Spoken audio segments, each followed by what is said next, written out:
E aí, claro, a mente das pessoas, uma sobrecarga de informações, fake news, né? Então, separar as notícias sensacionalistas das notícias corretas, né? Então, isso sobrecarregou muito as pessoas. Então, é importante que as pessoas, mais do que nunca, entenderem que a informação é um produto.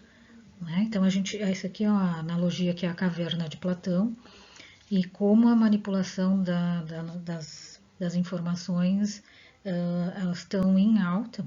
Né? Então, aqui a situação, a caverna de Platão seriam umas pessoas que nunca saíram da caverna e elas passam vendo essas sombras, que são as figuras que são passadas por essas pessoas aqui de fora.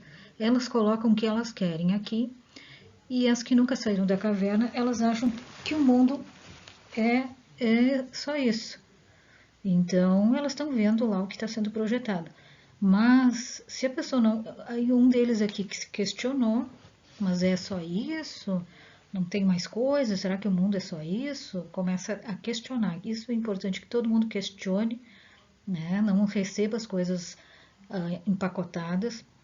E aconteceu aqui na caverna de Platão: uma pessoa começou a questionar e começou a explorar a caverna, começou a ir em direção à fogueira, sobe uma parte íngreme, passa pelo fogo, ela tem todo um trabalho.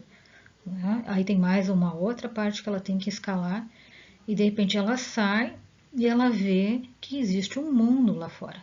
Ela fica ofuscada, mas depois ela começa a vislumbrar N possibilidades. Então, aqui ela está limitada, sendo conduzida a informação, e aqui ela está livre para poder ver tudo que ela quer, tudo que ela, é possível ver, e ela fazer o julgamento dela.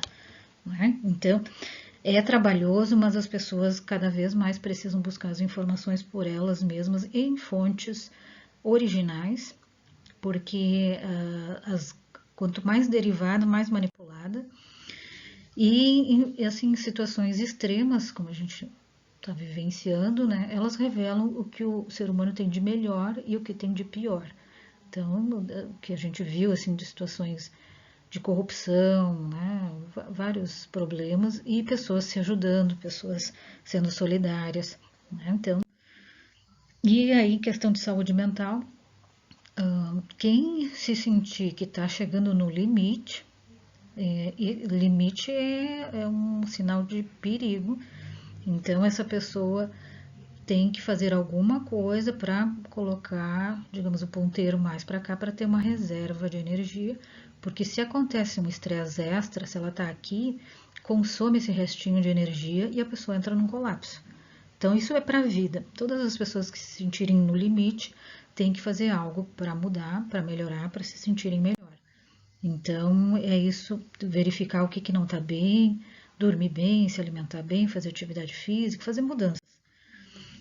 Essa coisa de ficar em casa também, sorte de quem tem um lar, que está se sentindo confortável, seguro, que tem boas relações, mas infelizmente não é todo mundo. Tem lares, casas que a violência doméstica aumentou muito, abuso sexual, conflitos, ambientes insalubres. Então, ficar em casa. Então, isso, muitas coisas levaram as pessoas a ter os sintomas de estresse pós-traumático.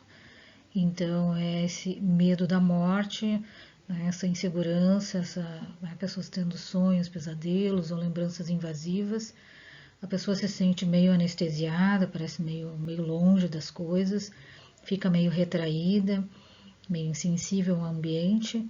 Frequentemente está associada a ansiedade, depressão e ideação suicida. Então, a depressão é isso, é mais de 15 dias se sentindo muito triste, muito mal, sem energia, sem conseguir fazer as atividades do dia a dia. A ansiedade, a preocupação constante, começa a atrapalhar a vida da pessoa, causa um sofrimento significativo. Muitas pessoas têm desenvolvido crise de pânico, né? Então, é uma falta de ar e uma crise de ansiedade. A pessoa acha que vai morrer, que está tendo um infarto, está tendo um derrame.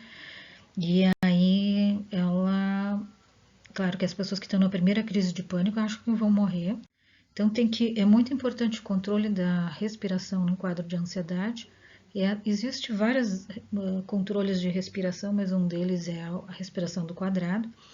Então, que a primeira coisa que a pessoa tem que fazer é manter a respiração adequada para que os níveis de oxigênio fiquem equilibrados, porque na respiração alterada os gases se alteram e o cérebro interpreta que algo grave está acontecendo. Então é manter a respiração do quadrado é inspira, segura, expira, segura. Inspira, segura, expira, segura. Vai fazendo isso num ritmo, o oxigênio e o gás carbônico vão entrando em equilíbrio e aí a pessoa vai se sentindo melhor. Tem acontecido muito abuso de álcool, alcoolismo, abuso de drogas, pessoas com hipocondria, né? Então com a mínima coisa elas já estão tomando vários remédios, né? Já estão transtorno obsessivo compulsivo, claro, com a higienização, a necessidade de higienizar as coisas. Algumas pessoas estão sem controle.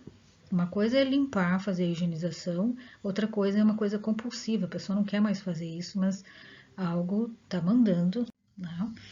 Fobia. Tem muitas pessoas que ainda têm fobia de sair de casa para fazer alguma coisa, tem um estresse muito alto, então ainda estão apavoradas dentro de casa. Tem gente que mal abre a janela, acha que o vírus vai entrar voando.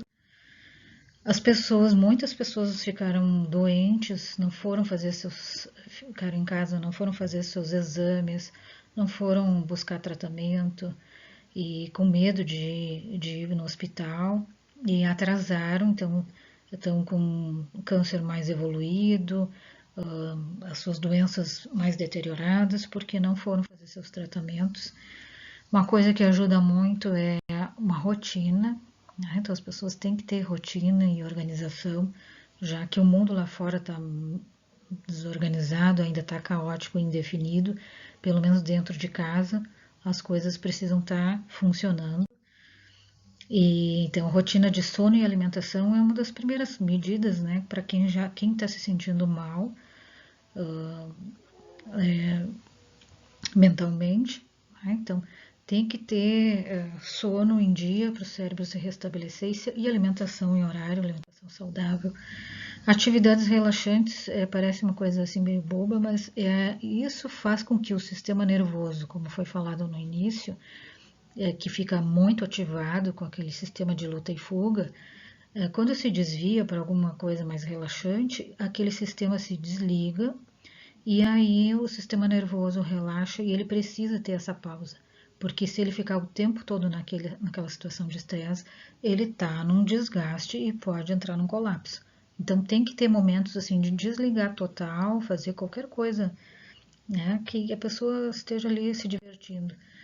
Atividade física é bem importante, atividade ao ar livre também, né? Então não é aglomeração, mas assim, caminhar num parque, pegar um pouco de sol, pouco não, bastante sol, e cuidar dos seus relacionamentos, né? As pessoas têm brigado por qualquer coisa, né? Discutindo por mínimas coisas, então cuidar, né? Para não discutirem, nem na rua também, as pessoas discutindo por trânsito, né? Ou sei lá, por questões de fila, de demora. E o que que acontece assim? Quando as pessoas entram em pânico, tem muita gente em pânico, se perde a racionalidade. E aí é muito fácil manipular mentalmente pessoas que estão em pânico. Elas aceitam qualquer coisa para tentar sair daquela situação que elas estão apavoradas.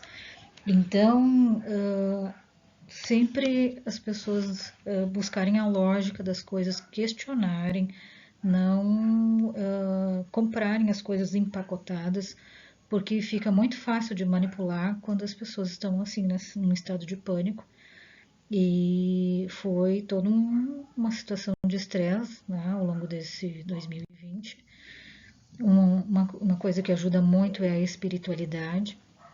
Então, a espiritualidade ela traz esse olhar, né, de que toda experiência é um aprendizado, né? Então, e o que o ser humano, né, ele tem que transcender as experiências, né? Ele tem que buscar algo mais em relação a isso. E o coping seria o coping positivo, né? Então esse de transcender e aprender com as experiências. E existe o coping negativo, que seria as pessoas, ai, por que que Deus está fazendo isso? Está me castigando? Ou está sendo injusto? Eu sou tão bom, né? Por que está fazendo isso comigo? Isso é uma maneira de se relacionar de maneira negativa com a espiritualidade. Também tem o coping negativo da pessoa, eu vou rezar para que tudo dê certo, mas a pessoa não age, não faz nada, não tem uma atitude, mas só rezar, né? E não ter atitude também, é uma situação passiva, aguardando que tudo aconteça, também é um coping negativo. Então a gente tem o povo japonês é acostumado a situações de catástrofe, então eles têm esse conceito que é o Gaman, é um conceito filosófico japonês e religioso, não tem uma tradução para o português, mas é em situações de grande adversidade, né? Tem que se ter paciência, força, determinação e dignidade nas adversidades. Então não é entrar em pânico, ficar em histeria, né? Ficar desesperançado. E quem segue o Gaman tem um olhar mais compreensivo do mundo e dos problemas que surgem, né? Então, os problemas surgem, eles precisam ser solucionados, o que não tem remédio, remediado está. Então, o símbolo do Gaman é o símbolo da carpa, ele nada contra a correnteza, ele passa pelos obstáculos e ele se mantém sempre em frente, né? Então, isso que é importante as pessoas poderem cuidar da sua saúde mental, enfrentarem as adversidades, terem aprendizados, se cuidarem, né? E a gente fazer esse enfrentamento dessa situação.